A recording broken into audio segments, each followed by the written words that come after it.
Madre de la plaza, el pueblo las abraza.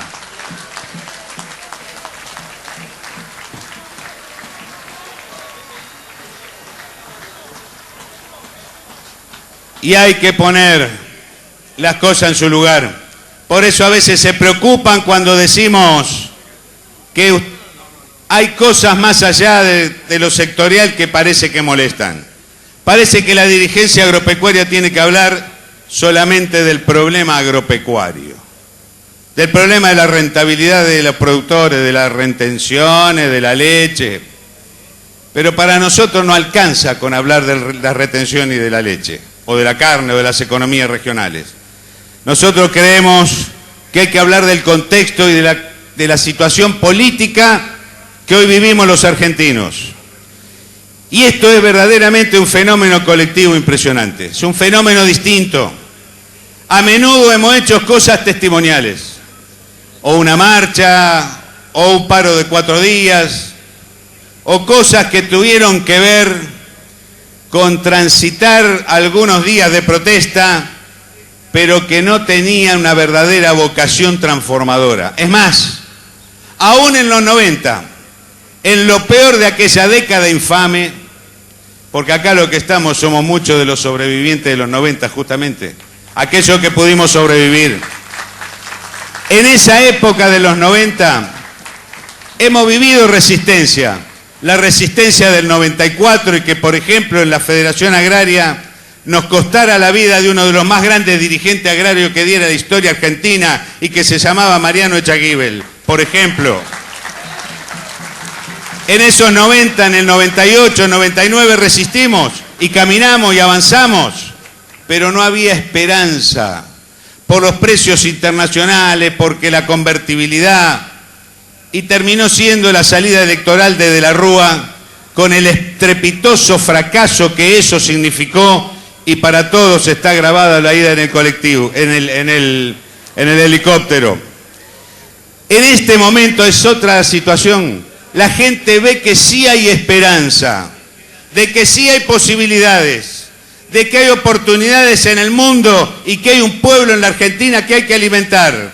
Hay posibilidades de crear empleo, de crear riquezas, de crear alimentos, de ser parte de las exportaciones crecientes a un mundo que está demandando, pero que hay un obstáculo. Mientras hay posibilidades, hay una barrera que impide ese crecimiento y que impide esa posibilidad, por mucho que se esfuercen en decir que han dado condiciones competitivas y qué sé yo cuánta macana, cuando en realidad el gobierno de los Kirchner es un obstáculo para que ese desarrollo sea posible y para que avancemos a crecer con empleo y con felicidad para todos.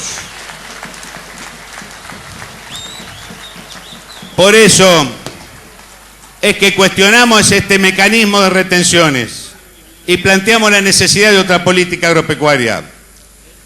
Las retenciones en estos niveles y bajo estas formas no son otra cosa que una forma de transferencia tributaria fiscalista, de seguir sacándole recursos a la economía del país, a la economía real de los pueblos, para transferir a la chequera de Buenos Aires. Ese es el motivo, bajo el pretexto de que hay que evitar la sojización. Pero fíjense qué talento, que tratan de evitar la sojización despojando a los productores sojeros, girasoleros, para que haya más carne, más leche, y al final de la ecuación terminan jorobando a los pequeños y medianos productores sojeros, girasoleros, especialmente a los que están más lejos, a los que son más chicos, a los que son más vulnerables. Pero además avanzamos hacia que haya menos leche, menos carne, menos trigo y menos producción. Hay que ser talentoso para que todo al final termine siendo en contra de los resultados que dicen que quieren promover.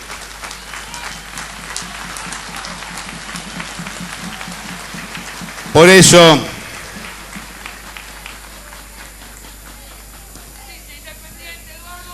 el esfuerzo nos parece que tiene que ser más parejo, porque finalmente se trata de esto. Se trata de transferir 1.500 millones de dólares más.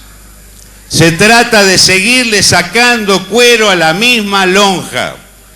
Y nosotros, justamente ahora que han unificado al Partido Justicialista, y con todo respeto a aquellos que siendo justicialistas no se sienten representados, y muchos de ellos están acá, ahora en estos tiempos donde se vuelve a hablar de la sigla de CPJ, nada mejor hoy, 25 de mayo, que recordar a Arturo Jauretche. Hoy se cumplen 44 años de la muerte de Arturo Jauretche. Ese Arturo Jauretche que alguna vez dijo, hasta que un día el paisano termine con este infierno y haciendo suyo el gobierno, con solo esta ley se rija, o es para todos el invierno, o es para todos la cobija. Esto decía Jauretche, diciendo que el esfuerzo tenía que ser más parejo. Y esto implica empezar a limitar las rentabilidades de los grupos más concentrados. Esto implica parar el negocio de los señores exportadores, que son los grandes beneficiarios por acción u omisión de cada una de las acciones o medidas que se van tomando. Estos ganan fortuna, mientras tanto los pequeños y medianos productores vemos cómo se nos despoja. De la misma manera que pasa con las principales marcas lácteas, aceiteras, y en esta de las aceiteras hay una que es emblemática, que de paso es senador del gobierno que hoy está tomando las medidas que benefician justamente a estos grupos.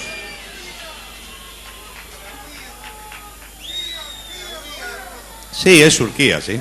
Se llama Roberto Urquía, tiene nombre y apellido. Y ni que hablar de los recursos naturales, de la minería, del petróleo, de la tierra, del gas y del agua, porque en cualquier momento, hasta por el agua de la reserva del acuífero guaraní, van a terminar viniendo en este proceso de seguir extranjerizando los recursos naturales. Ahora bien, ¿por qué no se avanza en otra dirección? ¿Por qué no hay democracia directa? ¿Por qué aquella cláusula de la reforma de la Constitución del 94, de avanzar a plebiscitos, a consultas populares, a la consulta al pueblo, no se practica de una buena vez? Cada vez que hay que resolver grandes cuestiones de Estado, que convoquen a la gente, que llamen a plebiscito, que llamen a referéndum, de manera tal de que en los grandes temas sea la gente, el pueblo, la sociedad, la que resuelva, y que no se resuelva en un contubernio de 4 tipos encerrados en una oficina.